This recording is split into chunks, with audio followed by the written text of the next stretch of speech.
Hey guys, welcome back to the channel and welcome to this Flask Masterclass series. In this video, we are going to learn the Jinja2 loops. So let's get started. So till now, we have created variables, we have created dictionaries, list, okay, tuples, and we have returned each and everything. Now we are going to see that how we are going to display all these things using the loops. So let's just see that. So first of all, I have cleaned my index.html and so let's take the example of this tuple, or let's say the fruits. Okay. So in this fruits, what we are going to do in this fruits, okay, we are going to return and we are going to see that how we can apply loops in our lists. So let's just do that. So we'll go in the fruits.html where we are already printing these kind of things. Now we'll do what? Now we have to start a loop. So for that, now this time we'll open the curly braces, but with the percentage symbol. This percentage symbol is used to start a statement like a loop, like a condition. So for that, this symbol will be used. Curly braces and percentage, and then you have to end with that too. Then you will write for fruit in fruits, and for. So for fruits in fruit, okay, I'm printing each fruit. Okay, so now this fruit will be a loop variable, and then I'm stopping the loop by saying end for. Okay, let's just do what? Let's just run our file and now I'll open this. So now you'll see we are easily iterating over each element. Okay. Okay. For your convenience, I am going to comment these lines. Let's now go here. Excuse. So now you will see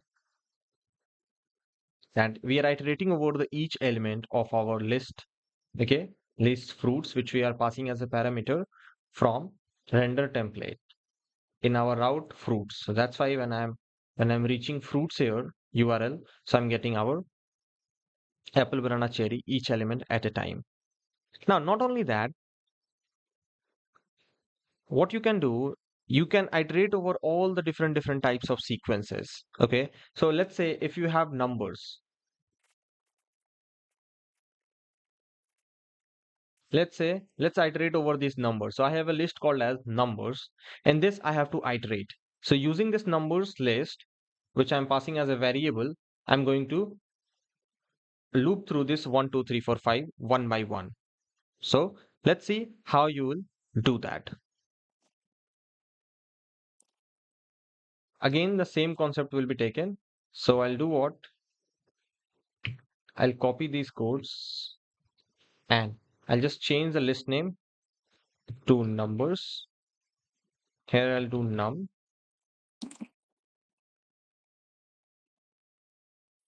That's it. Let's go here. So now you can see I can easily iterate over each number in my list 1, 2, 3, 4, 5 like this. Okay.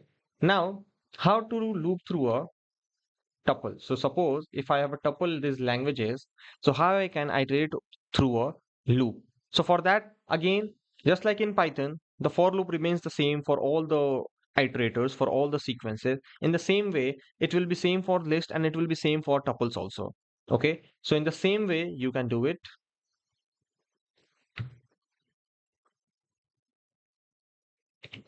for language in our tuple languages. You will print language, and that's all. Let's go here. Let's iterate over this, and you will get Python, Java, C++, C, and JS. Now, not only that, if you want to apply, like you want to print these Python, Java, C++, C, and JS as a list items. Okay. So in HTML, you get a tag called as unordered tag, unordered list, UL tag. So you can apply that tag also. How? Let me show you. So you can create that tag. Okay. And keep the ending of the tag after the loop ends. Okay. And not only that, you can keep this p tag. Okay. Instead of this p tag, what you can do, you can keep a li tag. Okay. So instead of this p tag,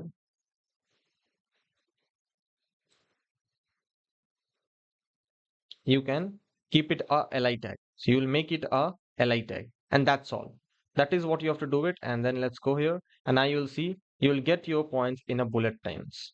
Okay, Python, Java, C++, C, chairs.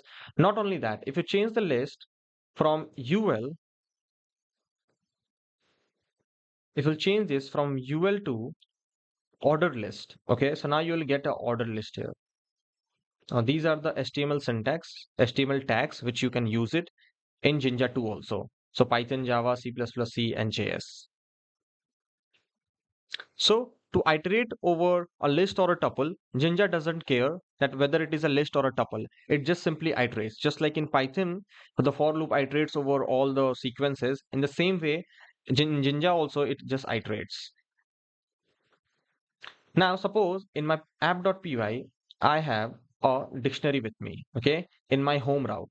So in my home route, I have created a dictionary called as students, okay. So this is the dictionary students. Now if I have to pass through a loop through this dictionary, so what I can do?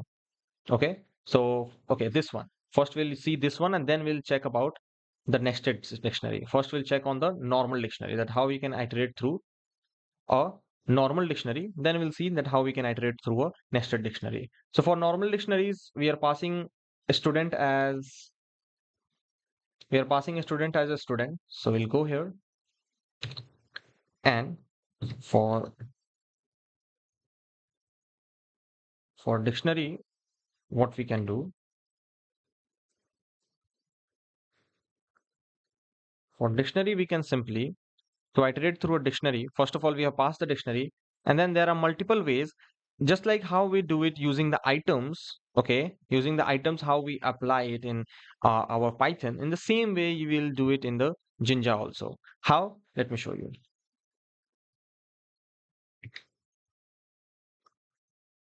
Here, you are going to write for key, comma, value in student.items. Do what?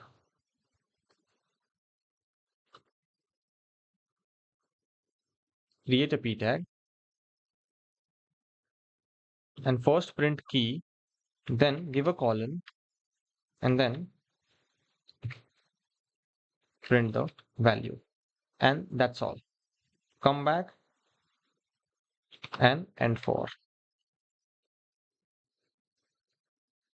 Let's go in the list.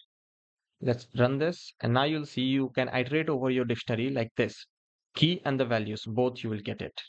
So just like everything is same, just like how you do it in Python, same thing is there. Just you have to do what? You have to add this extra syntax, this extra braces, curly braces, and this percentage. So inside this, you will write just like how you write it in Python.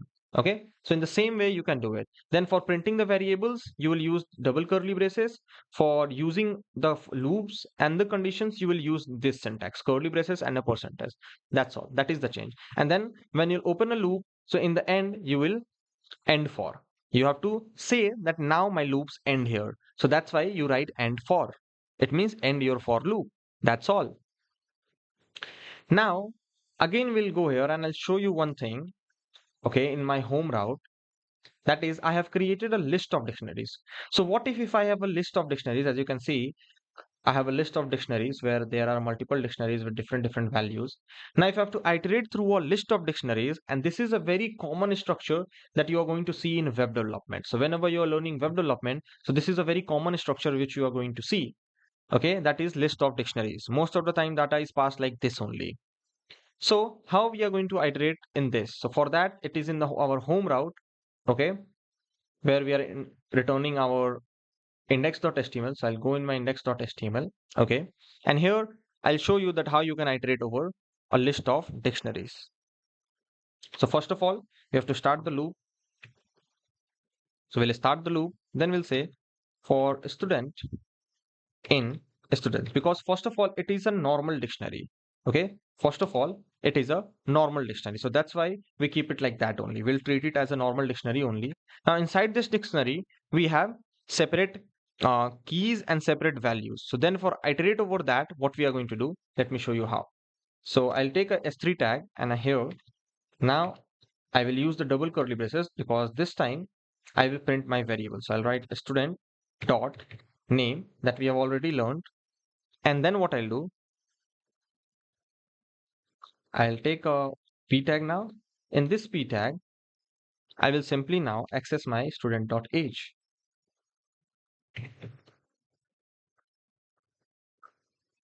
That's all. That is what you have to do it. Just that. Then come out of the p tag and just give a HR tag to separate between.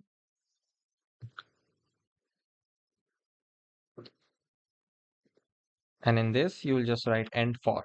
That's all. That's all. This is what you have to do it to iterate over a list of dictionaries. Okay. Now our dictionary is already there. So we'll go here in the index. Okay. And I'll just change it to my home route. I don't need fruits now. And now you will see you get the data Piyush 23, then a horizontal break, then Rohit, then Rahul 24. So beautifully we are getting our data. We are representing our data. So this is what we have to do. This is how we can deal with a list of dictionaries in Jinja2 in our Flask to display the data in our browser. Not only that, if we have a matrix, let's say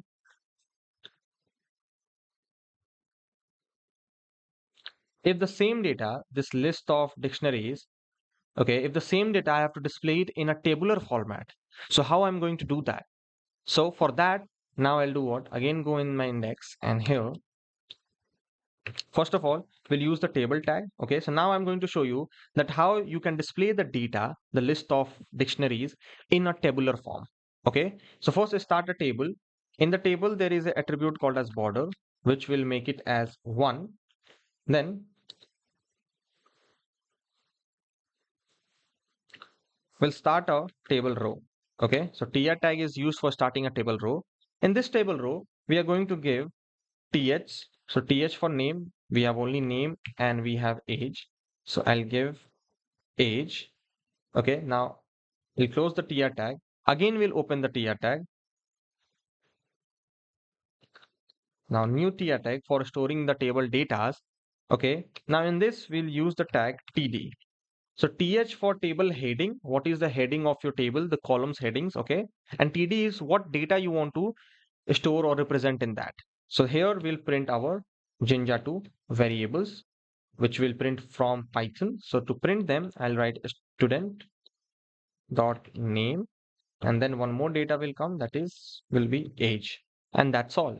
Okay, tr is closed, table is closed. Okay, and now when the tr is closed, before closing the table, don't forget to end your loop. Don't forget to end your loop. If you'll forget, students makes these mistakes, they forget. And when you forget, you'll get a exception. Okay, and then you'll get confused. So that we don't want it. Now again, we'll go in the loops. I'll just execute this. Now, what's the error? Encounter unknown tag and for. Okay, here I guess I've given a.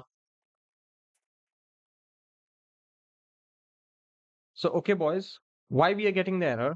We have not started the loop and we are ending the for loop. So that will definitely going to give us an error. So now we'll fix the error by starting the loop. So we'll say for student in students. Now it will work. I'll go here, I'll execute this, and now you will get your name and age in a tabular format. So Piyush 23, the name Rohit, age 25, name Rahul, age 24. So the same data you can directly display it, or the same data you can display it in a table also. See how beautiful it's looking. Okay, that you are able to display the data in a tabular format. This is how you have to do it. Now let's just go in our app.py and we have a matrix. Matrix means that we have a nested uh, nested list, a list inside a list, a two-dimensional list we have. Okay, and we have named it as matrix and we are returning it as matrix in our index.html. So let's go to the index.html and let's just see that how we can display this data.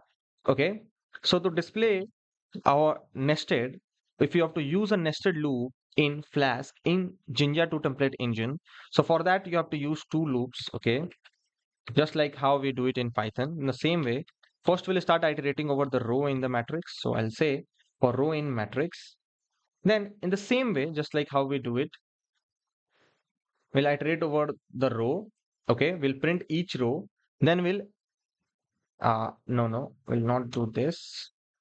Auto typer is on, because of that these things are getting.